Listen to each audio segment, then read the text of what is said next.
I used to tell people I was still in uni, studying business, slogging through late-night assignments. It was easier than admitting I'd dropped out 2 semesters ago, drowning in panic attacks and overdue bills. I kept the lie going because it was cleaner than the truth, and because my parents would have disowned me if they knew I'd walked out of Adelaide Uni with nothing but a stack of debt and a shattered sense of self-worth. Domino's on Hindley Street became my refuge. It was supposed to be temporary, a paycheck, a distraction, but 2 months turned into 6.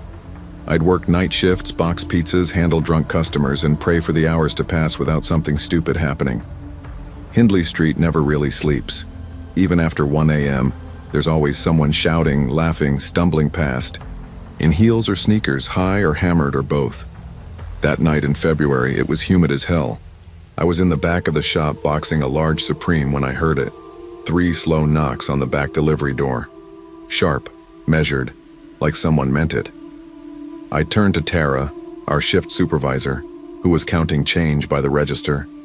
"Did you hear that?" She didn't look up. "Hear what?" I paused, walked to the steel door. The alley out back was empty, just garbage bins, a cracked street lamp, and the faint whir of a distant air conditioner. Nothing. No footsteps. No voice, just the faint smell of pizza dough and bin rot. I shut the door, told myself I was overtired. But that knocking? It stuck with me. It was too deliberate, too slow, like someone wanted me to know they were there. And they weren't, in a hurry. The next night, same shift. I was more alert, halfway expecting it. That kind of dread you can't explain but can't ignore either. The store was quieter than usual, maybe 1 or 2 late-night pickups, a few Uber Eats orders. Tara was restocking sauces. I was folding boxes near the back door. Then came the sound again. Not a knock this time, but a fist pounding against the metal. 3 times, then silence. The whole door vibrated. Tara dropped a bottle of garlic dip. Jesus, what the hell was that? I didn't answer. I was already at the door. I yanked it open. Nothing. No footsteps retreating. No voice. No body. But there, lying at the foot of the door, was a single Domino's glove. The kind we wear for handling orders. Black latex, slightly crumpled, grease-stained. Tara stared at it. Someone messing with us? I picked it. Up with 2 fingers, it was warm. "Probably," she said, trying to act casual. But I saw the unease in her eyes. "Don't read into it. Just kids." Except it wasn't kids. Not with that kind of timing. Not that kind of glove. Later, when I went to my car, I found a handful of small marbles lined up on the hood, perfectly arranged, like someone had taken their time. I didn't say anything to Tara. I didn't sleep that day either. Every time I closed my eyes, I heard that pounding, the glove, the marbles, the silence. It wasn't just a prank, it was personal. And somehow, I knew it was meant for me. The next week, it got worse. It started with the phone call. Around 2 a.m., the store phone rang. Tara picked it up, then handed it to me. "Jake, it's for you, I think." I frowned. No one ever called me at work. I pressed the phone to my ear. For a few seconds, nothing. Then a distorted voice hissed through the line. "You shouldn't have taken my spot, Jake." I froze. "Who is this?" Silence. Then, click. Tara gave me a weird look. "Prank?" I nodded, lying, but my hands were shaking. A day later, we found a note under the back door, written on an old pizza box top smudged with sauce and oil. "I'm always watching, even when you don't see me." Tara still wouldn't admit something was off, but I could tell she was starting to feel it too. She double-checked the locks, asked me to stop leaving the back door cracked open for air. That night, I couldn't focus. I botched 2 orders and forgot a delivery bag. My head was spinning. Sleep deprivation mixed with the sense that I was being watched constantly. Was it paranoia? My therapist used to ask that before I stopped going. Before I told myself I didn't need help, I knew who it was. His name was Evan Rigby. He used to work here before I was hired. Got fired for stealing, Tara said. Walked out shouting. And the day I started, he was standing across the street, watching. It were. All broke open the night I took out the trash. It was almost 2:30 a.m., and the store was dead. One last order on the oven timer. Tara was doing closing inventory. I took 2 black garbage bags and stepped into the back alley. The air was still, the street lamp flickering above like a dying firefly. As I reached the dumpster, something shifted in the shadows. I turned fast. A figure lunged at me. He grabbed my arm, bony fingers like wire cable locking around my elbow. You stole my job. Now I take something of yours. It was Evan. Wild eyes, patchy beard, smelled like sweat and burnt grease. I yanked back hard, dropped the garbage bags and ran. My feet barely touched the ground. I slammed the back door shut just as his fist smashed into it, leaving a dent. Tara came rushing in. What happened? He was out there, I panted. Evan, he grabbed me. She locked the door. Call the cops, now. When the police came, Officers Dawson and Singh, they didn't roll their eyes, didn't treat me like I was crazy. They found Evan wandering a block away, muttering about how I stole his future. He had a Domino's hat in his coat pocket. He was arrested for trespassing and assault, but that didn't erase the fear. That didn't erase the knocks.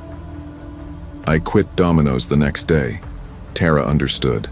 She even hugged me, though neither of us were huggers. You held it together longer than most would, she said. I left my uniform in the break room, walked out without looking back. But it followed me home. Every night I hear things. A tap on the window, a creak in the hallway. My brain says it's nothing, but my body reacts like Evan's still out there. I check my locks 3 times now. I started therapy again, because the truth is, I can't do this alone anymore. I don't sleep through the night. I keep the lights on. I flinch at every knock, even if it's just a delivery guy or the neighbor's kid. Domino's was supposed to be a stopgap, a way to stay afloat. Instead, it became a place I'll never forget, for all the wrong reasons. I still don't know how long he was watching me before that first knock, or how close I came to something worse. But I do know this. When I hear a knock now, I don't ask who it is. I don't open the door. I run. Sometimes the things we fear are real, and the only mistake is pretending they're not. Trust your instincts. Speak up. Don't wait until the knocking gets louder.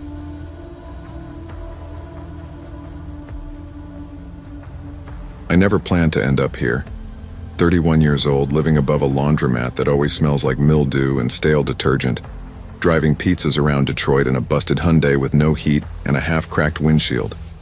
My license was technically suspended after I ignored 1 too many parking tickets, but Domino's didn't ask and I didn't tell. As long as I made it back before dawn with the receipts and my cash counted right, nobody cared. The Domino's where I work is tucked into a half-dead strip mall off 8 Mile Road, sandwiched between a liquor store with bars on the windows and a vape shop that never seems open. The lot's a minefield of potholes and busted bottles. Half the time my tires scrape gravel just trying to park straight. I lived in that studio for about 9 months. Rent was cheap and the noise was manageable, unless someone decided to race a dirt bike down the alley at 2 a.m. My only neighbor was Lena Petrov, a quiet nursing student with soft eyes and a sad smile. She always tipped me in whatever she could, sometimes a handful of change, sometimes half a cookie in a napkin. Told me I looked like someone who could use the sugar. She wasn't wrong. I didn't know her well, but she felt like the only piece of real kindness in my life. Everything else, my job, my car, the stack of payday loans waiting in my glove box, was just noise. But Lena, she saw me, even if she barely said 10 words at a time. That night, the snow was starting to fall again. Thick, sharp flakes, My breath fogged the inside of my windshield as I cranked the defroster that barely worked. That was the last night I saw Lena alive. Carl Jenkins, or as we called him behind the counter, Creepy Carl, was one of our regulars. Lived alone, in a basement-level apartment about 6 blocks east of the store. Ordered the same thing every time. Large meat lovers, extra cheese, no garlic crust. Always paid cash, always over-tipped like he was trying too hard. He gave off a smell like burnt wires and wet carpet, and he always stared a beat too long when he read your name tag. David, he'd say, holding the vowels like gum.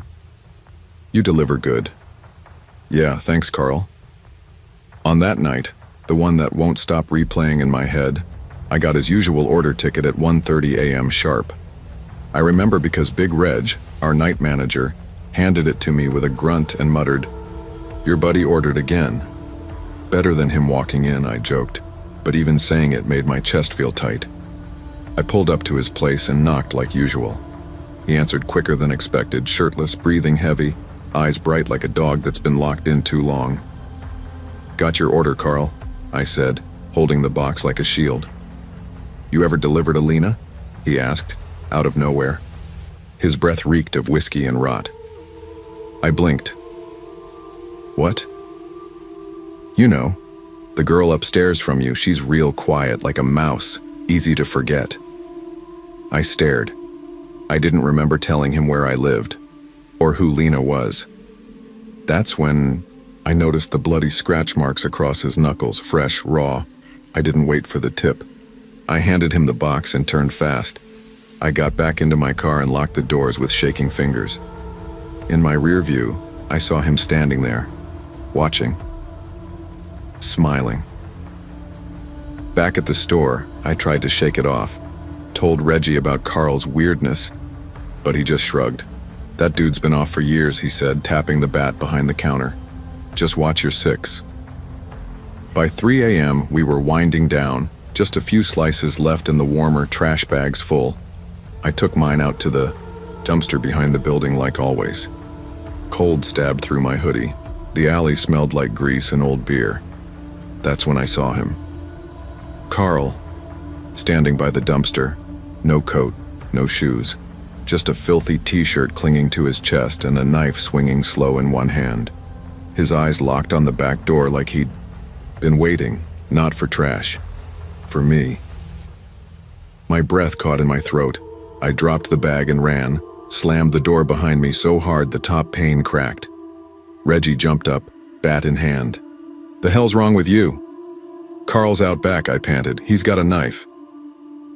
Reggie didn't hesitate, locked the door, pulled his phone, called the cops. By the time they showed, lights flashing over broken glass and frozen potholes, Carl was gone. No footprints, no sign, like the snow swallowed him whole. The officers took our statements but didn't seem fazed. "Jenkins has a history of mental issues," one muttered. "Probably wandered off." But I knew what I saw, and I knew who he was looking. Furious the next morning, I hadn't even made it back home when Detective Vasquez walked through the Domino's front door. She was in plain clothes, but her eyes were all business.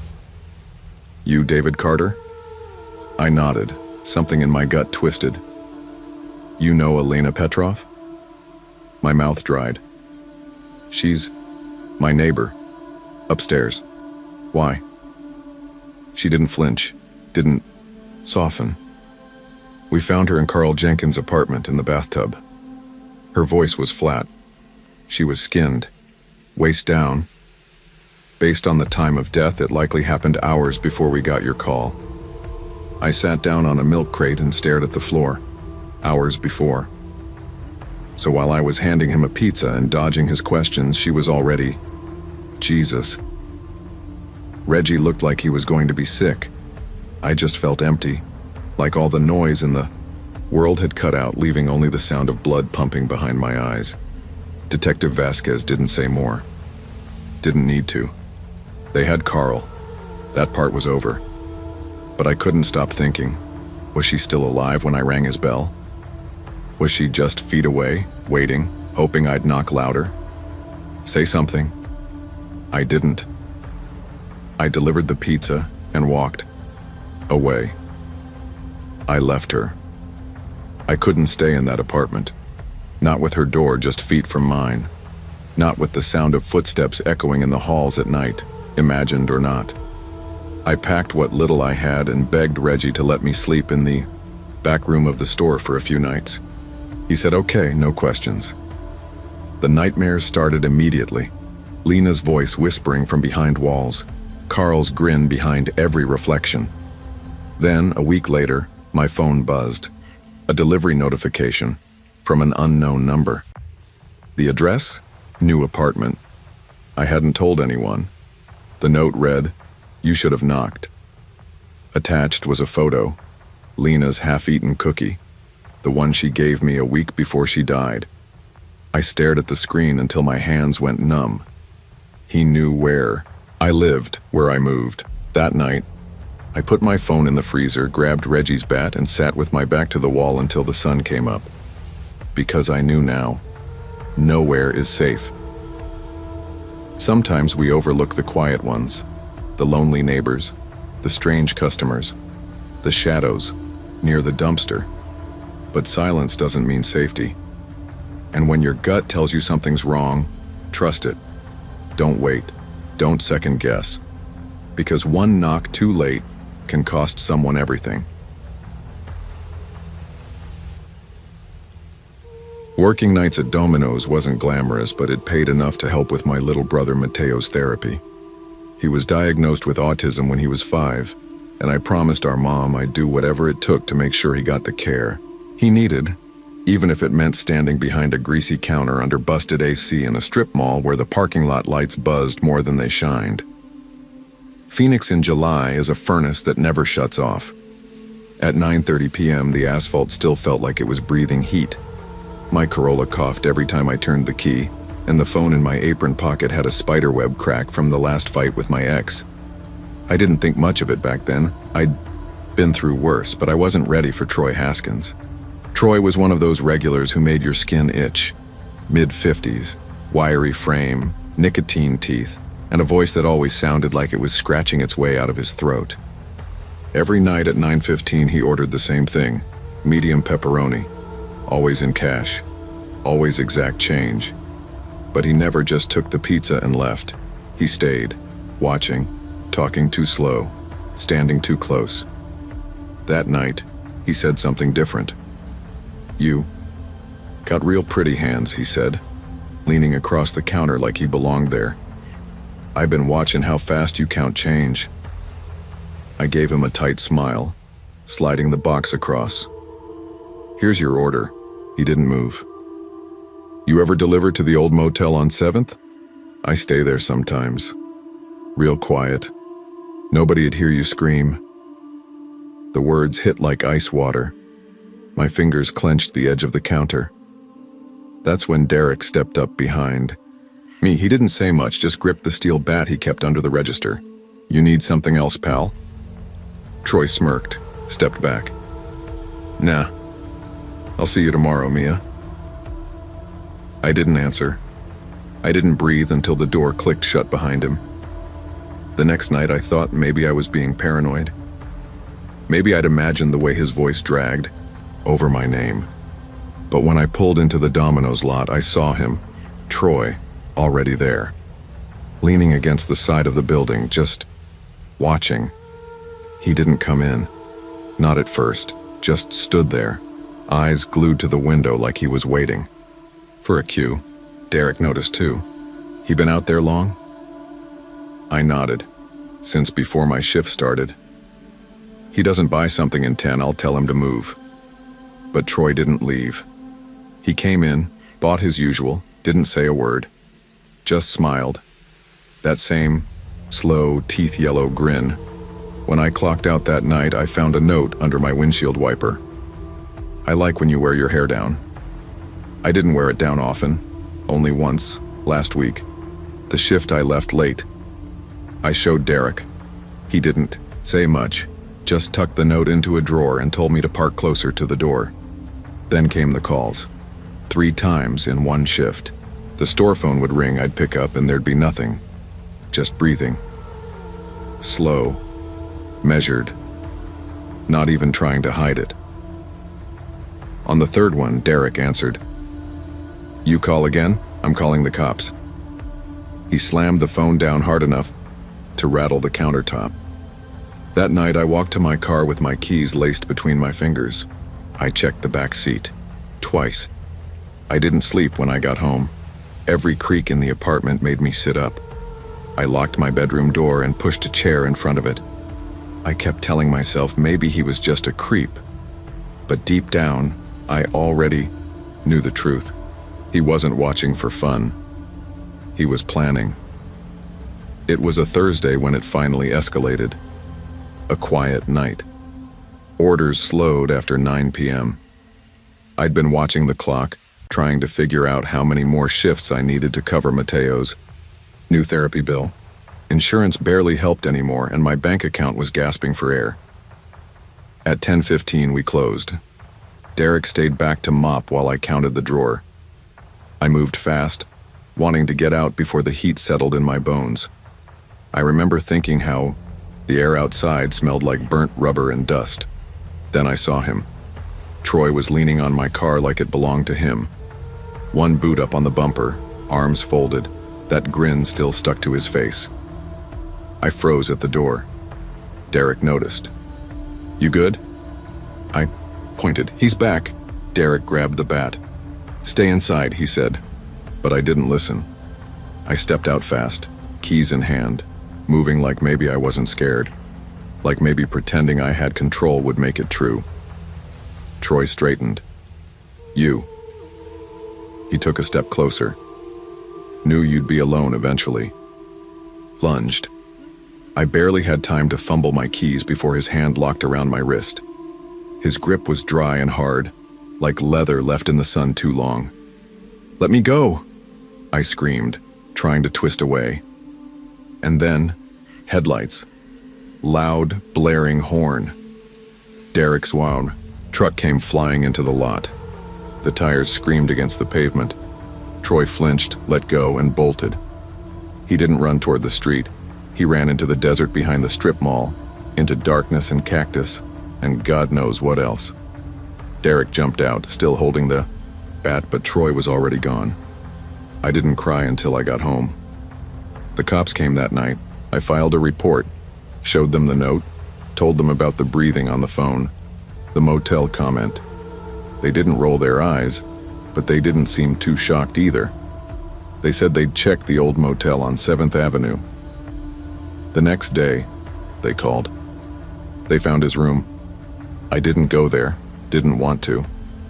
But the officer on the phone sounded shaken, said the walls were covered in photos. Of me. At the counter, behind the register, getting out of my car, tying my apron. They found a stolen Domino's hat in the room too, one of the old designs. A receipt from a fake order placed 3 weeks ago. Someone had been watching for longer than I realized. I didn't sleep that weekend. I didn't go outside alone. Every time someone knocked on our apartment door, I jumped. Derek started walking me to my car after every shift. Didn't matter if it was closing or dinner rush. But eventually I had to quit. I couldn't risk it. Not with Mateo at home. Not with my mom worrying every time I left. I applied to other jobs, but nothing worked with the hours Mateo needed me home. His therapy bills started piling up again. I picked up a few cleaning gigs, but nothing stable. I started carrying a knife in my purse, kept it under my pillow at night, just in case. Sometimes I'd wake up gasping, sure I'd heard someone at the window. I'd check the locks twice before I could breathe. My life didn't get better, just quieter, but not safe. Never safe. A month passed. I started to think maybe it was really over. Maybe Troy had run too far into the desert and disappeared, for good. Then I got a message. It was from Ellie, the girl who took over my old shifts at Domino's. She was new, barely 18, still in high school. I'd trained her for maybe 3 days before I left. Her text said, "Some creep keeps asking if you still work here." Attached was a blurry photo she'd taken through the window.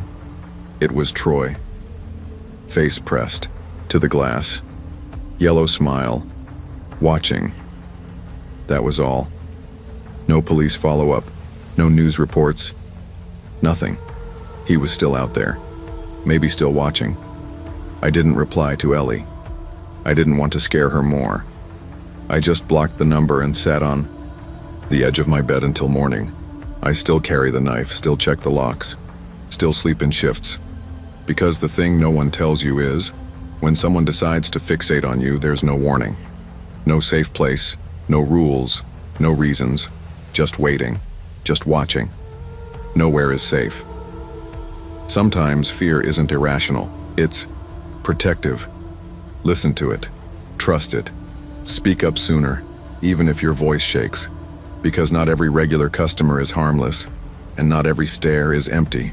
Ignoring the red flags might help you keep a job, but it could cost you your safety, or worse. They say the cold gets into your bones, but I think it starts in your head. You stop caring when your fingers go numb. That's how I've been living for the last 8 months, numb and not caring. After the Hemlo mine cut half its staff, I got pink-slipped like the rest. I thought I'd be back underground within weeks. That was last spring. Now, I deliver pizzas out of a rundown Domino's off a service road near the Trans-Canada Highway in Thunder Bay. We're open 24/7 even, when God himself calls in sick. Tonight was one of those nights. Blizzard warning, wind chill reading, 35 degrees C, but that doesn't stop orders from coming in. Some folks get hungry or lonely or both. Raj, my shift manager, tossed me the keys at 1:15 a.m. I was the last guy standing. Address is 2279 Lakeshore Drive. Big tip, cash. I nodded, pulled my hoodie tighter and stepped into the kind of snowstorm that kills moose. My Dodge Ram's heater had been dead since November, and I didn't have the money to fix it, not with child support due. My ex took our daughter to Vancouver, and the judge took the rest of me. The GPS showed a long, dark stretch past an abandoned truck stop. Nothing but trees and wind. I followed it anyway. That's what you do when you're running low on gas, hope, and choices. I found 2279 by accident, a rotted mailbox buried in snow, pointing to a shack near the frozen bay. It looked like a collapsed boathouse. The roof had caved in under years of ice. I killed the engine. Then my phone rang. I answered, and a child's voice whispered, "You're late." I sat there for a second, frozen in place. That voice wasn't the robotic kind you expect from prank calls. It was soft, tired, and cold. Too cold. "Who is this?" I asked, but the line went dead. The boathouse door creaked open on its own, slow and deliberate, like it had been waiting. I grabbed the pizza bag and crunched through knee-deep snow, boots already soaked. The wind stabbed my face, but I wasn't turning back without dropping that order. I needed the money. A figure stepped out from the doorway, tall, padded in a snowmobile suit, full helmet hiding everything. The visor was down, reflecting the porch light that shouldn't have been on. "You made it," the figure rasped. Voice distorted, but human. "Pizza for, I guess you know," I said. It nodded and reached out with gloved hands, offering exact change in cash. I blinked. All $2 bills, toonies but paper, not coin. We stopped printing those in the 90s. Keep the change. I hesitated. The gloves slipped as they grabbed the box, revealing fingers blackened and cracked with frostbite, skin flaking, like old rubber. I pulled back. "Jesus, you okay?" But the figure didn't answer. It just tilted its head and stood perfectly still, box in hand. Then the porch light blew out. Everything fell dark except the snow light off the lake. I backed away, slipping, barely making it to the truck. As I fumbled for the door handle, I heard the boathouse door slam shut like a shotgun.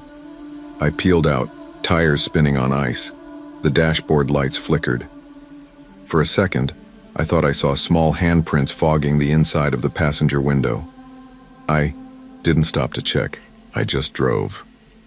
Back on the highway, I started breathing again. The kind of breath that fogs up glass and proves you're still alive. Snow roared sideways across my windshield, but I stayed the course, knowing each mile back to Domino's was a mile away from whatever the hell that was. Then the headlights appeared, bright, round, and way too close. I checked my mirror. Nothing but light. No grille, no bumper, no driver. Just two white circles floating like eyes in a nightmare. I tapped the gas. The truck accelerated on its own. Pedals sank under my foot, pressed flat. "What the hell?" I muttered, gripping the wheel as we tore through snowdrifts at 90. Clicks per hour. The radio hissed, station gone. Static filled the cab, then a voice barely audible through the noise. "You forgot my dipping sauce." I nearly swerved off the road. It wasn't a child's voice anymore. It was wrong. Hollow. Like someone mimicking a kid without understanding how mouths worked. Then the headlights vanished. No flash, no turn, just gone. I braked hard at the county line, spinning halfway into the ditch. I sat there for 5 minutes, breathing like I'd just climbed a shaft ladder. The truck's heater let out one final wheeze and died completely. When I made it back to the shop, Raj was gone. I tossed the keys on the counter and stumbled into the break room, heart racing. I opened the cash envelope. The bills inside? Not paper anymore. Ash, burnt, cold, still shaped like money. I went home and slept with the lights on, just for one night. But the knocking started anyway. I woke up to tapping on my door. 3 soft knocks, then silence. No footsteps in the hall. No neighbors awake at 3:27 a.m. I didn't open the door. I stared at it for over an hour until the sun started to rise behind heavy clouds. When I finally checked the peephole, there was nothing there except a pizza box. No address, no sticker, just Marcus scrawled in red marker. I didn't touch it. I left it there all day. That morning, I went back to Domino's with the delivery slip from last night. I wanted answers. Raj stared at the slip, like I'd handed him a confession, then he laughed, quiet and nervous. "Bro, this is your handwriting." "What?" "You wrote this, see?" He showed me a post-it from last week. Same scrawl, same uneven R's. I felt something crawl up my spine. "There's no 2279 Lakeshore," he added.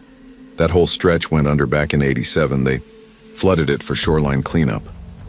I didn't say anything. I just nodded, left, and drove to the mechanic. I needed my truck fixed or torched. I told him to check the passenger door where I'd seen the handprints. He called me later that night. "You got kids?" he asked. "No. Why?" "Because there's child-sized prints frozen into the metal, under the paint, like embedded." I hung up. When I got home, the box was gone. But there was a birthday card in my mailbox, one my daughter had made last year. Same drawing, same handwriting, but postmarked Thunder Bay. She lives in Vancouver. I stopped delivering after that. Told Raj I was done with the graveyard shift. He didn't argue. Probably saw it in my face. I wasn't right anymore. But that night, I woke up again. No knocks this time. Just my truck idling in the driveway, headlights on. Keys still on my kitchen table. I walked outside barefoot. The snow didn't burn. It felt warm, like water. The passenger door was open. A Domino's slip sat on the dash. New address, 41 Crystal Hollow. Another non-existent place. But the handwriting was mine again. And the pizza box, already in the truck bed. I've started driving again, not because I want to, but because when I don't, something else does.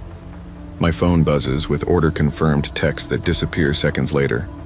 The tips always land in my account, amounts I never earn, and the repo man called last week. Said he followed my truck to the edge of the bay at 2:13 a.m., but I was asleep, alone. Now I just follow the roads the GPS shouldn't know, places people swear don't exist anymore. I hand off boxes I never pack to people with no faces. I don't look too close. I don't ask names, because I know now. Some debts don't come in envelopes. Some are paid in miles and frostbite and forgotten. Aims and some jobs, you don't quit. They quit you. Desperation can make you ignore the signs, frozen roads, phantom voices, even your own handwriting. But every choice leaves a mark, especially the ones you pretend you didn't make.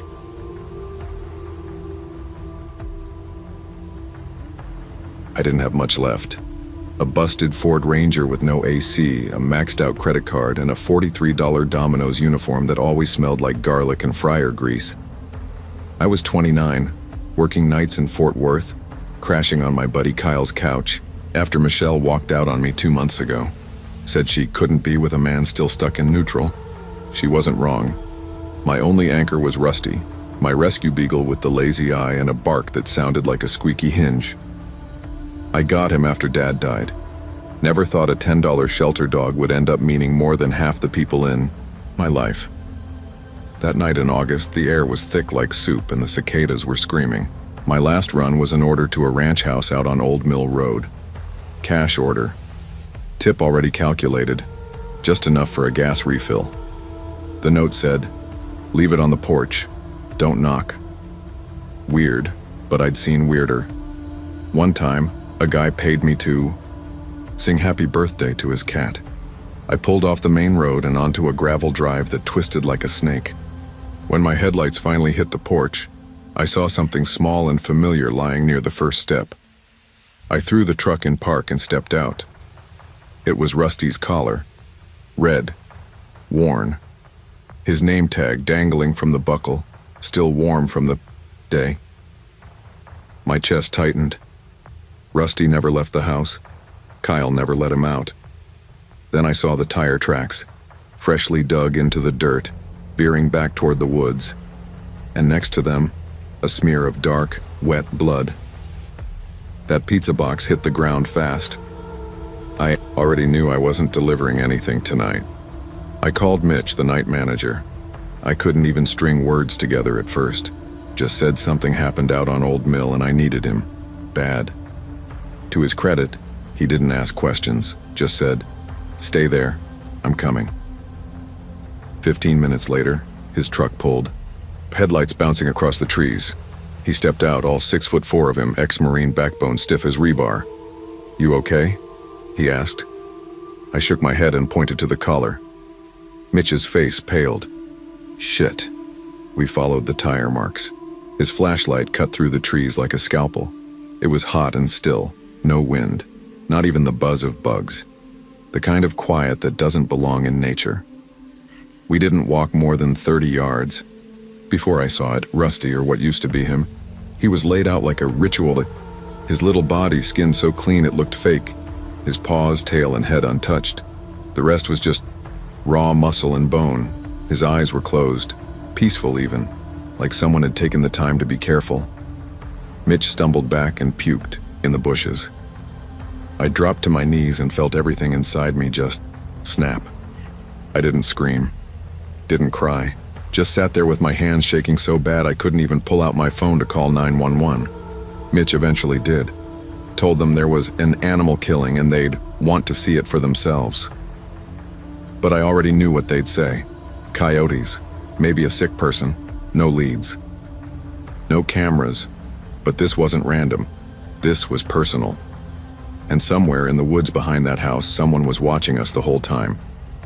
Deputy Ruiz and Deputy Carter showed up 20 minutes later, flashlights in hand, guns holstered, faces unreadable. They examined Rusty's body, the skinned fur, the strange placement. Mitch and I stood back, silent. I caught Ruiz glancing at me more than once. "You sure it's your dog?" he finally asked. I didn't answer. I just handed him a photo of Rusty from my phone, sitting on the couch with his tongue lolling out, eyes goofy, collar red. Ruiz nodded, then motioned to something in the dirt nearby. Hoof prints. "Horse?" Mitch asked. "Looks like it," Ruiz said. "Not many folks ride out this way, and certainly not at night." Carter walked a few feet ahead and stopped. "Hey, got something else." He pulled a butcher's knife out of the ground, half buried under a thin layer of pine needles. Dried blood clung to the blade. Rust had started to bloom near the hilt. Then Carter held up a wrinkled piece of receipt paper, stuck to the handle, with sap. My name was circled in red ink. That's when I lost it. He was watching me. Someone's been watching me. Ruiz raised his hands. We'll take it in. No guarantees, but we'll run prints. You should go home. Get some rest. Rest? Rusty was the one thing I had left. Now he was gone, and all they could offer was a paper bag with evidence and a maybe. Mitch drove me home that night. Neither of us said much. He just kept checking the rearview mirror. I couldn't blame him. I was doing the same thing. I quit. Domino's the next morning texted Mitch and said I couldn't come back. Couldn't smell the dough or hear that damn order printer without picturing what happened in those woods. Kyle tried to comfort me, said maybe it was just some sick hick with a grudge against pets. But I knew better. Rusty wasn't random. They lured me out there for a reason. They wanted me to see it. I couldn't sleep, couldn't eat. I checked the locks 4 or 5 times a night. I kept hearing Rusty's tags jingling, except they were still in my glove compartment exactly where I left them after the deputies logged them as evidence and let me keep them. Then, exactly 1 week later, I got a Domino's order notification on my phone. I hadn't opened the app since I quit. My account was deleted. The message was short. You shouldn't have looked for him. And below that, a photo. My apartment's front door taken from just a few feet away. I dropped the phone, ran to the window.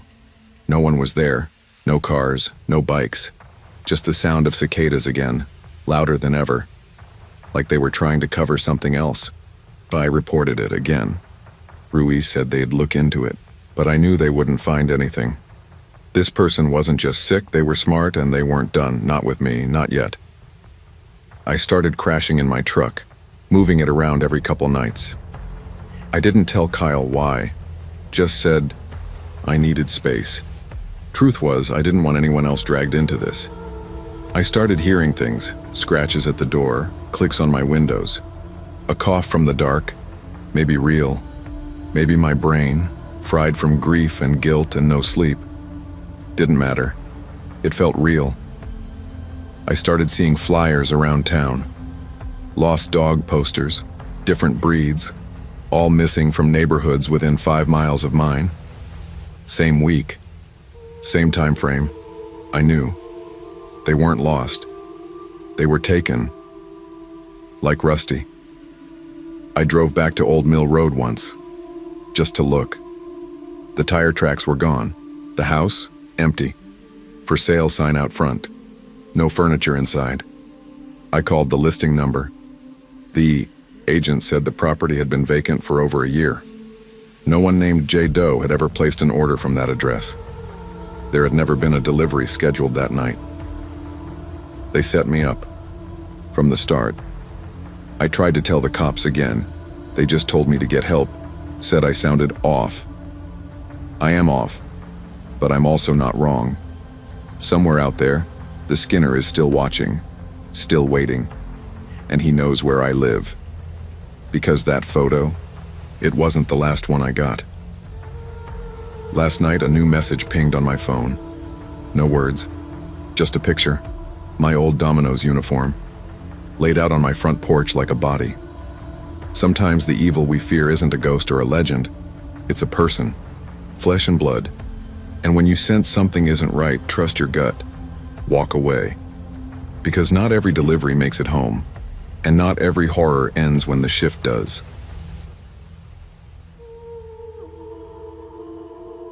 It wasn't supposed to be permanent. The job, I mean.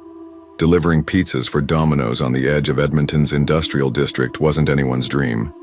But dreams cost money, and I didn't have any. Everything I earned, every dollar, and every extra shift went toward keeping my sister's hospital bills from burying us both. Kara had lupus, the kind that doesn't give you good days, only bad and worse. Our parents were out of the picture. Dad walked out when I was 10, and Mom passed 2 years ago. I was 24, broke, and constantly driving a Corolla with a heater that gave up the ghost sometime last winter. I hadn't had a full night's sleep in weeks, and my phone battery stayed red more often than not. The store was on the outskirts, surrounded by warehouses with broken windows and security lights that flickered like horror movie props. Our back alley, where we hauled trash and received inventory, was a narrow strip of cracked pavement and broken pallets. The graffiti on the walls looked more like warnings than art. Jess was the only one who made the job bearable. Our shift manager. She was in her 30s, sharp as a box cutter, and always had a taser in her apron. No one messed with her. Sometimes after the store closed, we'd split a warm soda and talk about how we both deserved better. It was October 14th when it happened. First snowfall of the season. It wasn't even midnight yet.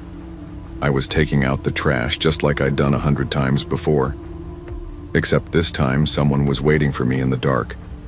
I spotted him behind the dumpster, half hidden in the shadows. At first, I thought it was just some guy digging for scraps.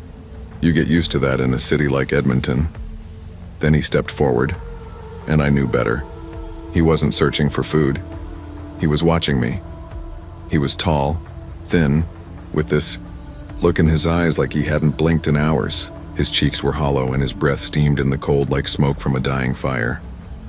"Hey," he rasped, "you work here?" I tightened my grip on the trash bag and gave him a cautious nod. "Yeah." He took another step. His boots crunched on the icy pavement. "I used to deliver for this place," he said, voice cracked and low. "They fired me for stealing. Bunch of liars." His hands flexed at his sides, like he was waiting for a reason to move. I took a step back, slow and careful. My chest felt tight like my ribs were locking up. I'm just taking out the trash, man," I muttered. "I bet you never even got written up, huh?" he said, his tone twisting. "Bet they love you." Then he lunged. I dropped the trash and ran for the door, my shoes slipping on the thin layer of snow. My heart slammed against my ribs. I hit the back door full force. "Jess, open up!" I felt fingers brush my shoulder. The door clicked open just as I twisted free. Jess yanked me inside, slammed the door, and locked it behind us.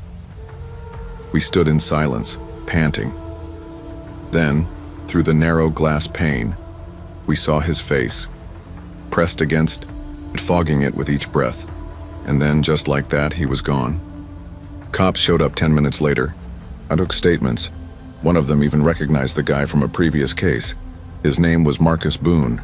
He'd done time for break-ins and petty theft, was out on parole, apparently staying with his brother not far from the store. They found his fingerprints on the dumpster and the back door handle, enough to issue a warrant for violating parole, but not enough to make anyone feel safer. Jess pulled me aside the next day before my shift. "You quitting?" she asked, already knowing the answer. I nodded. I couldn't go back out there, couldn't take the trash out without feeling eyes on me. She handed me a sealed envelope. "There's $200 in there. Tips I fudged. Call it hazard pay." I started to protest, but she cut me off with a look. "Get a better job, Mitchell. You don't belong in alleys." I left that night, didn't even pack a goodbye pizza. I tried to tell myself it was over, that I'd gotten away. But fear isn't something you leave behind. I picked up a new job at a 24-hour gas station on the edge of town. It was worse in all the ways that mattered: the smell, the creeps, the night shifts that seemed longer somehow, even though the hours were the same. Every shadow near the dumpsters made me flinch. Every customer who lingered too long set my pulse racing. I started double locking every door, checking the bathroom, stalls before I cleaned. There were nights I swore I saw his face again, just for a second, in the reflections of the station windows. My gut told me Marcus wasn't done. Not with me. And then, 1 month to the day after the alley incident, I got a text. No name, just a message. "You should have stayed." Attached was a photo. It showed the back door of Domino's, taken at night, taken recently. The snow was fresh. The lights were still flickering. He'd gone back. Or maybe he'd never left. I stared at the photo until the screen dimmed and my hands started to shake. I don't know what he wanted. Revenge? Recognition? Maybe just someone to remember he existed. I never answered the message, but I changed my number the next morning because deep down, I knew nowhere is safe. Trust your instincts. Survival isn't always about being brave. It's about listening to fear when it whispers in your ear. When the hairs on your neck stand up, when the shadows move just wrong, believe it. Because in this world, danger doesn't always knock. Sometimes it waits by the dumpster. I used to be a factory guy. Steelworks 30 years. Same lunch pail, same boots, same hours. Then came the layoffs. Economic pivot, they called it. They handed me a severance check and a handshake. That was 5 years ago. I poured everything into this Domino's. All of it. Money, sweat, marriage. Linda and I figured if we couldn't count on the plant, we could count on ourselves. She did the books. I ran the ovens. It wasn't fancy, but it was ours. We worked through blizzards, staff quitting mid-shift, busted ovens, stolen tips. We kept the doors open when everyone else in the plaza boarded theirs shut. Black Friday last year was our best day ever. Nearly $9 grand in one night. People ordering extra because the snow made them lazy and the cold made them hungry. I was wiped by close. Linda kissed my cheek and said, "Go home, Frank. I'll finish the deposit." I left her there, standing in the hum of the walk-in cooler and the clink of quarters in the register. Last time I saw her. I woke at 2 a.m. to an empty bed. I thought maybe she'd fallen asleep at the shop. That happens sometimes. But when I drove back over, her car was in the lot. Windows frosted over, driver's door still locked. The back door was cracked open. And the safe? Empty. So was the DVR. I called the cops. They asked if she had any enemies. I said no. But in the quiet that followed, I realized something cold had started crawling into my gut. It wasn't the snow. It was the kind of knowing you don't want to admit to yourself. Not until it's too late. And by then, it already was. Detective Nguyen was the kind of cop who looked like he hadn't slept in a year. He wore the same corduroy blazer every time he visited, always with coffee breath and a voice too calm for the news he brought. "We found this in the trash," he said on day 2. He slid a crumpled note across my Formica table. My hand shook when I unfolded it. "Frank, I'm sorry, it's the only way." That was it. No signature. Just that stupid curl in the F like only Linda wrote it. I felt sick. She left me a goodbye, buried in the garbage. And that was supposed to be enough? Then Nguyen started asking questions I didn't have answers to. Did she seem distracted lately? Withdrawn? She was tired, but it's November in Winnipeg. Everyone's tired. Did you know about the withdrawals? I blinked. What withdrawals? He showed me the bank statements. Over the last month, $42,000 gone. Little by little. ATM here. Transfer there. None of it flagged. None of it mentioned. The kicker? A life insurance policy in my name. Taken out 3 weeks ago.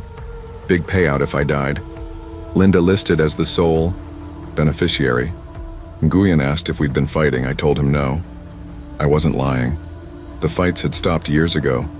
We were just quiet, routine, like two machines that used to work together but now just ran beside each other. Maybe I should have seen it. The longer nights at the shop, the extra trips to the bank, the way she stopped talking about next summer. But I trusted her. God help me, I did. And now all I had left was a greasy apron, a gutted bank account, and a name no one said without a whisper. After Linda vanished, things fell apart fast. Domino's corporate pulled the franchise inside 2 weeks. Failure to maintain standards, they said. Like it was my ovens that went missing, not my wife. The bank didn't wait long either. I was 3 payments behind by January. House went to foreclosure. I moved into a weekly rate motel with green carpets that smelled like mildew and old cigarettes. The kind of place that didn't ask questions or charge extra if you paid in cash. Only person who checked on me was Ricky. He was just a kid, 19 maybe, always wore his hat backward and played metal too loud in the back. But he had a good heart. Showed up to the motel with leftover wings some nights. Never asked if I was okay, just sat with me like nothing was weird. Then one night Ricky said, "I always thought that dude was weird." "What dude?" I asked. "That guy in the black SUV. Came in every night for a month, right before. Close. Only ever bought a soda. Always waited until Linda was alone." I froze. "You tell the cops?" He nodded. "Yeah." Said he paid cash, no receipt. But I remember his face. Beard like it was painted on. Smelled like cologne and tire, rubber. I asked Detective Nguyen. They ran footage from the lot. Sure enough, black SUV, same time, every night. Sometimes parked out back where the cameras didn't reach. Linda never mentioned him, never even hinted. Phone records turned up a Toronto number, called almost every night. She told me she was checking in with our niece. We don't have a niece in Toronto. I thought about that life insurance policy, the withdrawals, the note, and something cracked inside me that hadn't cracked since my dad died. 6 months after she vanished, I got a call from Detective Nguyen. His voice was tighter than usual. "She's alive, Frank." I had to sit down. Toronto police had pulled over a speeding BMW just outside the city. The driver's license was fake. Fingerprints told the rest. Linda Kowalski, my wife, my partner, my everything. Passenger seat, a 28-year-old guy named Damien Krall, matched the black SUV from the Domino's lot. Turns out he used to work at a tire shop a few blocks from the plaza. Guess that's where the rubber smell came from. She drained our account and disappeared, planning her exit with the same hands that used to count tips and fold laundry next to mine. She'd funneled cash into fake accounts, forged documents, created a whole new name. They found over $200,000 in her new account. She didn't run because she was scared. She ran because she'd planned it. I asked Nguyen, "Did she say anything?" He paused. Said she felt trapped. Said you were stuck in the past and she wanted more. Said she tried to leave you something. That note, a sorry, crumpled in the garbage. People in town stopped making eye contact after the news broke. They all assumed I must have driven her away, maybe hit her, maybe worse. Ricky was the only one who didn't flinch. Just brought me a large 2-topping and said, "I still think she's scum." I laughed for the first time in months. Did I still love her? I don't know. I loved someone once. I just don't know who she really was. And that's the worst part. Now I deliver pizzas for the new owner of the Domino's I once built from the ground up. They don't know who I am. Or they pretend not to. Half the pay. Double the shame. I park behind that same plaza every night. Same alley. Same cracked pavement. Sometimes I think I hear her laugh in the wind. I still drive the old Buick. Still, wear my wedding ring. Mateo's diner burned down last week. Someone scrawled, "Where's Linda?" on the dumpster behind it. People don't forget here, they just whisper. Some nights I call her old number. It's been disconnected for months. But the voicemail still plays. "You've reached Linda. Leave a message." I always listen to the whole thing. I never leave a message. I don't know if I'm hoping she'll call back, or if I just want to hear her voice one more time, untouched by lies. I don't sleep much these days. Motel mattress has a dip in the middle like it's holding me down. I keep thinking about the last time she looked me in the eye. She hugged me, said, "You go home," like she meant it. And I did. God help me, I did. Trust is built over decades, but can be broken in a moment. Sometimes the person you trust the most isn't your partner. They're just the one who knows exactly where to hurt you. Watch for the little things. Love deeply, but protect yourself too. Because betrayal doesn't always come loud. Sometimes it leaves quietly after closing shift with the keys and the cash.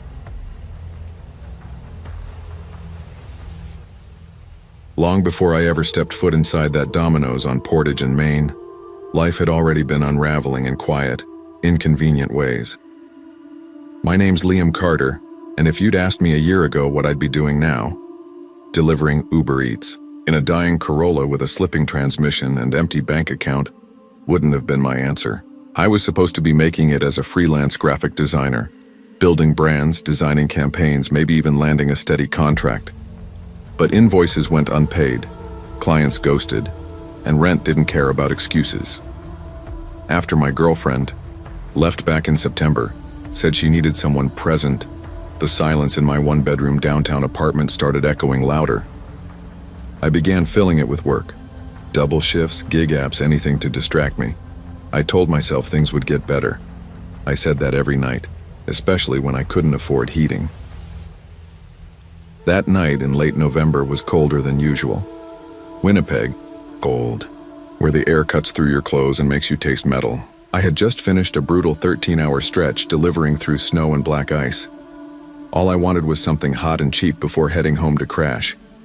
Domino's was still lit up like always, that faint neon glow in the corner window promising some comfort. Inside, it was almost empty. Just the smell of grease, the hum of warm ovens, and a woman behind the counter. Becca, I later learned. She was sharp, not just in how she carried herself, but in her eyes. Alert, scanning, like someone who'd seen things she didn't talk about. I barely looked up when I ordered a $7.99 two-topping special. I was busy scrolling my phone, trying to ignore the ache in my knuckles from the cold and the endless stack of overdue invoices in my inbox. Then she said it. "Hey, you drive that beat-up gray Corolla near the dumpster?" I looked up, caught off guard. "Yeah, why?" "I just saw some guy open the door and get in." Everything froze. I didn't wait for a receipt. I bolted out the door. The night air slapped me across the face, knocking the tired out of me. My boots skidded on the black ice near the curb as I rounded the back of the building, heart thudding. There it was, my Corolla, door cracked open, interior swallowed in shadows. The one street lamp above flickered like it couldn't decide whether to help me or not. I crept up slowly, adrenaline burning through the fatigue. My laptop bag was on the back seat. If that was gone, it was over. Months of projects, clients, files. I hadn't backed up yet, not to mention my only source of work. From 10 feet away, I couldn't tell if anyone was inside. I stepped closer, squinting through the dark. The driver's seat looked empty. I reached for the door handle. Then, I heard the shuffle. Something moved in the back. Not a big sound, but enough to turn my insides to ice. I backed off, hand shaking as I reached for my phone and dialed 911. My voice came out tight and breathless. "Someone's in my car. He's going through my stuff." Dispatch was quick. Told me to stay back, said a patrol unit was close by. I stood behind a pile of slushy snow, phone to my ear, eyes locked on my own car like it was a crime scene on TV. My breath came out in white bursts. I could almost feel my freelance life slipping through that cracked door. Within minutes, 2 cruisers pulled in, blue lights washing the Domino's in eerie color. The officers, Patel and Green, stepped out fast, hands already at their belts. Green motioned for me to stay where I was, and the two of them approached the Corolla, flashlights drawn. What happened next still replays in slow motion. Green opened the back door, and in a sudden burst a figure lunged out. Thin, pale, wild-eyed. He slammed into me hard enough to knock me back into the snowbank. I gasped. Wind knocked out of me as Patel gave chase down the alley, Green checking if I was hurt. I couldn't speak, just pointed at my bag still on the seat.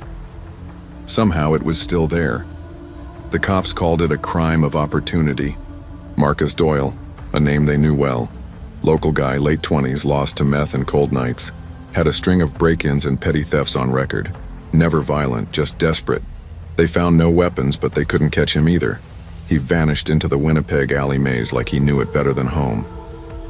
Inside, Becca poured me a hot coffee without asking. "Rough night, huh?" she said, eyebrows raised. I nodded, still shaken. "You don't even know," She handed me the cup, then gave a little half smile. Actually, I do. Saw a guy try to break into a Honda last month. Punched the window with his bare hand. Lost more blood than he gained. I let out a breath. Thanks for saying something. If you hadn't... Yeah, people don't always pay attention, she said.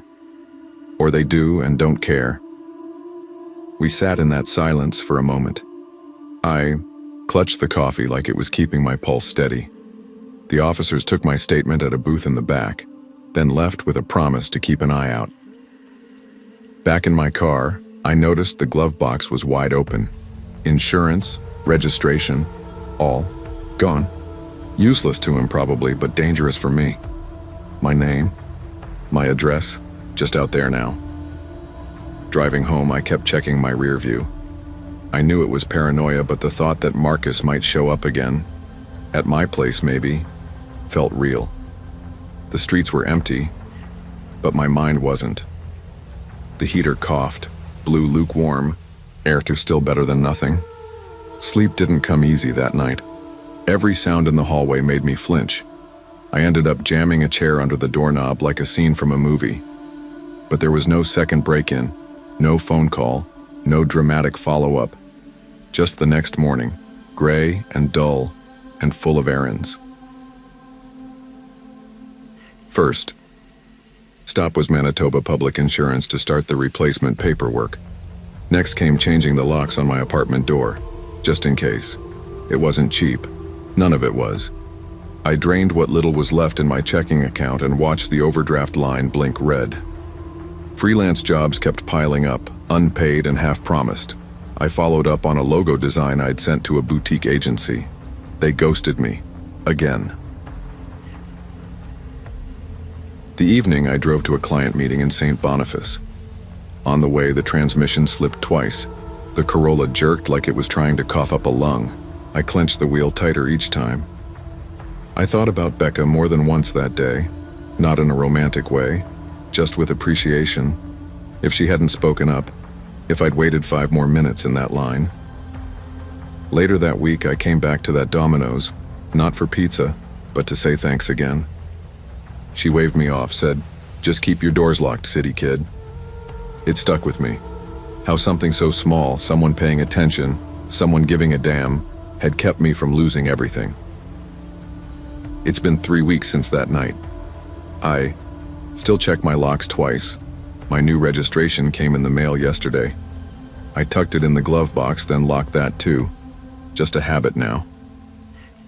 The Corolla's dying faster by the day. I hear the gears whine when I take corners. I'm saving for repairs, but the savings account is more aspiration than reality. Becca and I chat sometimes when I swing by for pizza. Nothing deep, just how cold it is or how dead the streets feel. But I notice how her eyes never stop. Moving, always scanning.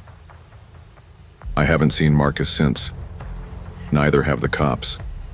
I imagine he's either found another car, another alley, or didn't make it through one of the colder nights. Me, I'm still juggling freelance gigs and food delivery. Still trying to stay afloat, but I'm more alert now. Not just about the streets, but about people, about listening. Because sometimes the difference between disaster and survival is a single sentence. A woman behind the counter saying, "You might want to check." That's all it takes. And that's the thing I keep returning to, over and over.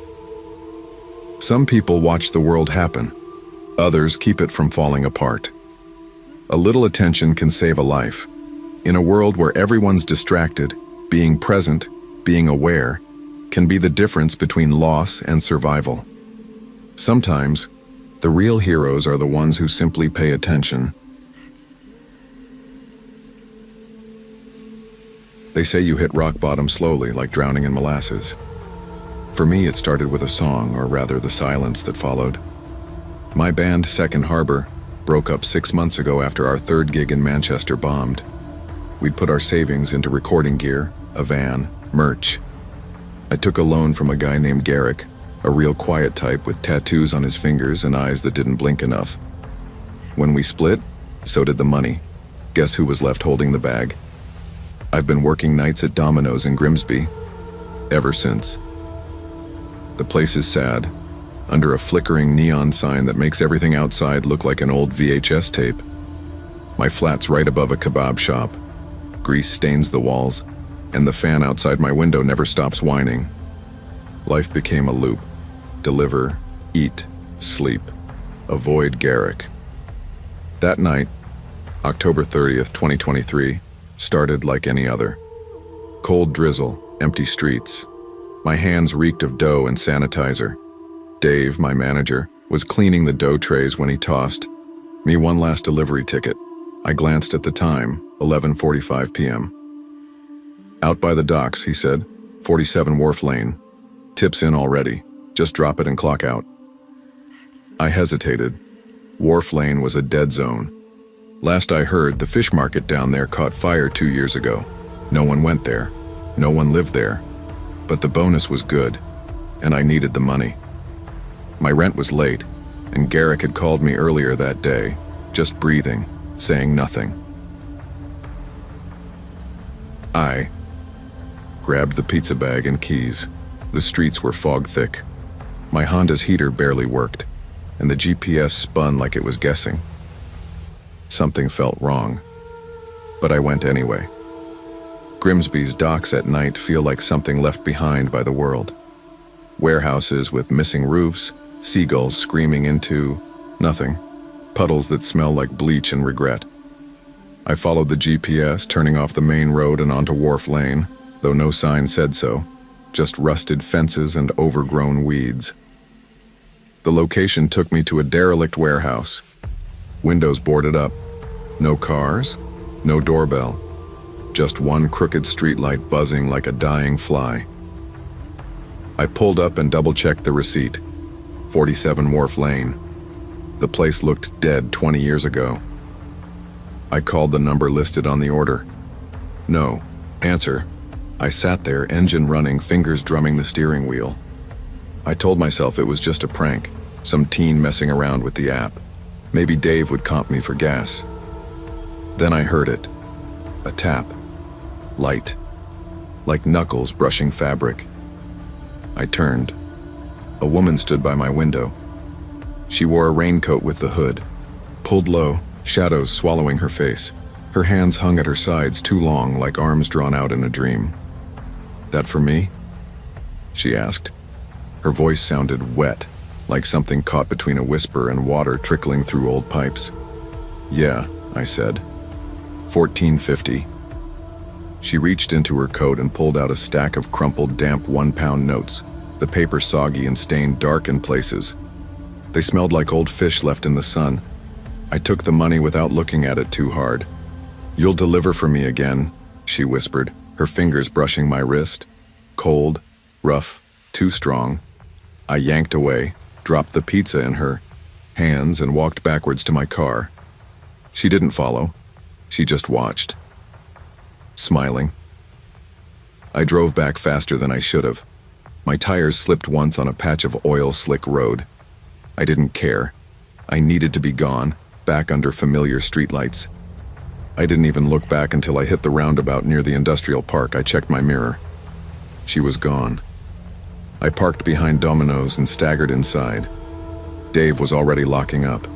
He raised an eyebrow. "That Wharf Lane run?" he asked. "Yeah," I said, keeping my voice even. "Weird spot. Didn't even know people lived out there." Dave shrugged. "They don't." I blinked. "But the ticket?" He waved it off. "You sure you read it right? No Wharf Lane in the system. We haven't delivered out there in months." I checked my app log. The order was still there. D2417, 47 Wharf Lane, paid online plus $50 tip. The receipt even printed from the kitchen. He leaned over my phone, squinting. "Huh, glitch maybe." I didn't argue. I just clocked out, took my keys, and left. That night, back in my flat, I opened the envelope of cash she gave me. The bar bills were dry now, crisp, normal. But the smell, old salt and rot, clung to them like smoke. I washed my hands 3 times. It didn't help. When I tried to sleep, The wind rattled my window. I woke up around 3 a.m. to a soft, steady tapping. Tap, tap, tap like fingernails on glass. I froze. I lived 2 floors up. I didn't look. I just lay there, eyes wide, listening. Tap, tap, tap. Then, nothing. Silence, thick as sleep. The next day I brought the security footage to Dave. I needed to prove I wasn't losing it. I pulled it up on his backroom computer, the camera pointed at the delivery lot. We watched together in silence. There was my Honda, headlights cutting through, fog, me getting out with the pizza bag. Then, nothing else. No woman, no coat, no transaction. No one touched me. Just me walking to the warehouse, then rushing back white-faced as if I'd seen something that wasn't there. Dave leaned back, in his chair. "Mate, there's no one with you." My mouth felt dry. She was right there. Maybe it was the fog. Maybe you imagined her. Or maybe... He trailed off. "What?" Dave scratched his jaw. "This place, these docks, people say they're full of ghosts. Or worse, just folks who never really left." I went home early. My phone buzzed that night. "Your tip from Wharf Lane delivery has been processed. $50, clean, no record in the order history." I thought about going to the police. But what would I say? A ghost gave me fish money and left no trace? Instead, I tried to forget. I blocked the number, burned the cash. Didn't sleep for 2 nights straight. Then on the 3rd night, I came home to a note taped to my door. "Next order's ready, same time. You'll deliver again." No name. Just an address, 17 Saltburn Row. It wasn't in the Domino system, but part of me knew I was going, whether I wanted to or not. I tried to quit, told Dave I was done with night shifts. He laughed. "You didn't clock in last night," he said, "but we still paid you." "What?" "Check your account." I did. Another $50 bonus. My hands trembled. I drove out to Saltburn Row, not because I wanted to, but because some part of me had to. Like I was already halfway there before I decided. The house was barely standing. No lights. Just a rotting roof and door hanging off the frame. She was waiting outside, same coat, same voice. "You remembered," she said. I didn't speak. I handed her the bag I didn't remember packing. This time, she didn't smile. "Next time," she whispered, "bring more, I'm still hungry." I ran. I didn't turn back. I didn't sleep that night or the next. Now, every few weeks, a new address appears in my inbox. The orders aren't real, but the money always shows up. I don't clock in, Domino's doesn't question it. But I go. Because when I don't, the tapping starts again. Always 3 knocks. Always after midnight. Some debts you repay with money. Others with pieces of yourself. Trust your instincts because not all jobs are worth the paycheck and not every customer is alive.